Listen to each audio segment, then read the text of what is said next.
আসসালামু আলাইকুম। দোতলু বাংলায় আপনাদের স্বাগতম। আর আপনারা দেখছেন রাজনীতির দাবা খেলার লেটেস্ট আপডেট। আজকের খবরটা বিএনপির জন্য হার্ট অ্যাটাক হওয়ার মতো। আওয়ামী লীগ এবার জাতীয় নির্বাচন বর্জনের ডাক দিয়েছে। তাদের slogan no vote no vote, মানে নৌকা নাই তো ভোটও নাই। শেখ হাসিনা লন্ডন বা দিল্লি যেখানেই থাকুন সেখান থেকে কলকাঠি নাড়ছেন। তার প্ল্যানটা খুব সিম্পল কিন্তু ডেঞ্জারাস। তিনি চান ভোটের টার্ন আউট কমিয়ে দিতে। যদি কেন্দ্রে মানুষ না যায়, যদি ভোটের হার 10-15% নেমে আসে, তাহলে আন্তর্জাতিক বিশ্ব বলবে, ওহ, এই নির্বাচন তো ভুয়া, জনগণ তো ভোটেই আসলো না। তখন আওয়ামী লীগের যুক্তি হবে, দেখেছেন, আমাদের নিষিদ্ধ করায় সাধারণ মানুষ নির্বাচন বয়কট করেছে। আমরা ছাড়া এই দেশের ডেমোক্রেসি অচল। হাসিনা আপা আসলে চাচ্ছেন, আমি খাবো না তো কাউকে খেতেও দেব না। এখন প্রশ্ন হলো, বিএনপির কি হবে? বিএনপি গত কয়েক মাস ধরে একটা অদ্ভুত স্ট্র্যাটেজি নিয়ে খেলছিল। তারা ভাবছিল আওয়ামী লীগের যে 1 কোটি রিজার্ভ ভোট আছে, যদিও বিএনপি নেতারা মাইক পেলেই বলেন সেটা নাকি 4 কোটি, সেই ভোটগুলো তারা পাবে। এই লোভে পড়ে বিএনপি কি করল? তারা তাদের নিজস্ব ভোট ব্যাংক, অর্থাৎ দেশের 4-5 কোটি শিক্ষিত তরুণ, জাতীয়তাবাদী মুসলিম আর নারী ভোটারদের সেন্টিমেন্টের বিরুদ্ধে গিয়ে কিছু কাজ করল।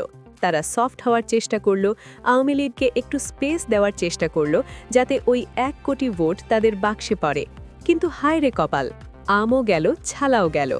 এখন যদি আওয়ামী লীগ সত্যি ভোট বয়কট করে, তাহলে বিএনপির অবস্থা হবে না ঘরকা না ঘাটকা। তরুণরা বলবে, তোমরা আমাদের সেন্টিমেন্টের দাম দাও নাই, তাই আমরাও নাই। আর আওয়ামী লীগাররা বলবে, নেত্রীর নির্দেশ নো ভোট। মাঝখান দিয়ে বিএনপির ভোট বাক্স দেখাবে, খালি কলসি বাজে বেশি। আমি কিন্তু আগেই সতর্ক করেছিলাম, ভাই, আওয়ামী লীগকে বিশ্বাস করা আর ভাঙা নৌকায় নদী পার হওয়া একই কথা, ডুবে মরবেন কনফার্ম। 2018 সালের নির্বাচনের কথা মনে আছে? তখনও বিএনপি ভেবেছিল ডক্টর কামাল হোসেনের নেতৃত্বে ঐক্যফ্রন্ট করলে বুঝি আওয়ামী লীগ ফেয়ার নির্বাচন দেবে। ফলাফল কি হয়েছিল? রাতের ভোট। আওয়ামী লীগ বারবার বিএনপিকে ল্যাং মেরেছে, কিন্তু আমাদের বিএনপি নেতারা মনে হয় শর্ট টার্ম মেমোরি লসে ভুগছেন, যারা ইতিহাস থেকে শিক্ষা নেন না। তারা ভাবছেন এবার হয়তো আওয়ামী লীগ ভালো হয়ে গেছে। আরে ভাই, বাঘ কি কখনো ঘাস খায়? শেখ হাসিনা যখন বলছেন নো ভোট, তখন বুঝে নিতে হবে মাঠ ফাঁকা করার প্ল্যান হচ্ছে। বিএনপি এখন ফাঁকা মাঠে গোল দিতে গিয়ে দেখবে গোল পোস্টই গায়েব। অনেকে হয়তো বলবেন, ভাই, জামায়াতে ইসলামী তো আর ভূমিধস বিজয় পাবে না, তাহলে ভয় কি? কথা সত্য, জামায়াত হয়তো 300 সিট পাবে না, কিন্তু ভাই, রাজনীতি হলো অঙ্কের খেলা। একটা নির্বাচনে যখন লড়াই হাড্ডাহাড্ডি হয়, তখন 5-7% ভোট এদিক ওদিক হওয়া মানেই গেম ওভার। বিএনপি যদি তাদের কোর ভোটার, অর্থাৎ তরুণ ও ইসলাম পছন্দ মানুষ হারায়, আর ওই ভোটগুলো যদি জামায়াত বা অন্য কোনো দলের বাক্সে পড়ে, তাহলে বিএনপির অনেক হেভিওয়েট ক্যান্ডিডেট জামানত হারাবে। জামায়াত এখন সাইলেন্ট কিলার, তারা কোনো হট্টগোল করছে না, শুধু তাদের ভোট ব্যাংক গুছিয়ে রাখছে। আর বিএনপি কি? তারা আছে আওয়ামী লীগের ভোট পাবো এই দিবা স্বপ্নে। ভাই, যেই আওয়ামী লীগ আপনাদের 17 বছর ধরে পিটিয়েছে, তারা এখন আপনাদের ভোট দেবে, এই বিশ্বাসটা কি একটু বেশি সরলতা হয়ে গেল না? এখন বিএনপির সামনে পথ কি? তারা কি এখনও আওয়ামী লীগের 1 কোটি ভোটের আশায় বসে থাকবে, নাকি নিজেদের ভুল বুঝতে পেরে আবার তরুণদের কাছে ফিরে আসবে?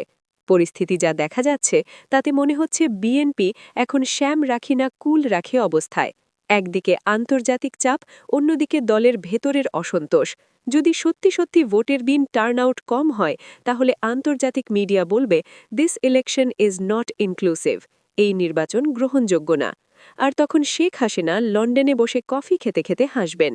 বিএনপি নেতাদের এখন উচিত আওয়ামী লীগের ভোটের আশা বাদ দিয়ে নিজেদের যে 4-5 কোটি ভোট আছে সেগুলোকে যত্ন করা। পরের ধনে পদ্মারি করতে গেলে নিজের ধনও চুরি হয়ে যায়। তো দর্শক, আপনাদের কি মনে হয়, আওয়ামী লীগের নো ভোট স্লোগান কি সফল হবে, নাকি জনগণ স্বতঃস্ফূর্তভাবে ভোট দিয়ে বিএনপিকে জয়ী করবে, নাকি বিএনপি এবারও কৌশলের খেলায় হেরে যাবে? কমেন্ট বক্সে আপনাদের মতামত জানান। আর হ্যাঁ, ভিডিওটা ভালো লাগলে শেয়ার করতে ভুলবেন না। রাজনীতি খুব জটিল জিনিস, আর আমরা চেষ্টা করি সেটাকে সহজ করে আপনাদের সামনে তুলে ধরতে। সাবস্ক্রাইব করে দোতলু বাংলার সাথেই থাকুন। আজকের মতো বিদায়, ভালো থাকুন, চোখ কান খোলা রাখুন। আল্লাহ হাফেজ।